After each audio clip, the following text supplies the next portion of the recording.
भाई मेरे ने 4 बच्चे ने, 2 बेटियां ने, एक 15 साल की, एक 16 साल की। छोटे बच्चे 2 ने।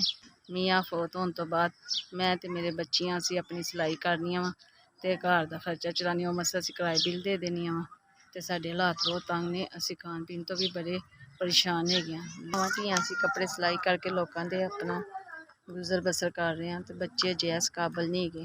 असीं तिन्ने मावां धीआं मेहनत करी दी ते फिर भी नहीं पूरी पैंदी।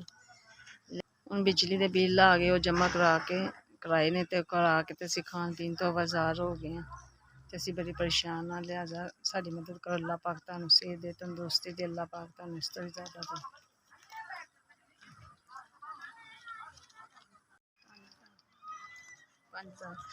अस्सलाम वालेकुम। साडी मदद कीती है। अल्लाह पाक तुहानूं बहुत बहुत देवे। अल्लाह तुहानूं सेहत दे, तंदुरुस्ती देवे। तुहाडे घर च खैर बरकत देवे। तुहाडे बच्चियां नूं अमन मान सलामती देवे। तुहानूं तुहाडे बच्चों दे सिर ते सलामत क़यामत रखे।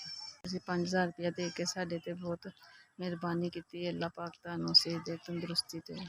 मैं इहदा राशन पवा लांगी ते साडे 4 दिन अच्छे निकल जाणगे। तुहाडी बहुत मेहरबानी, तुसीं बहुत आसान कीता साडे 5000 दे के।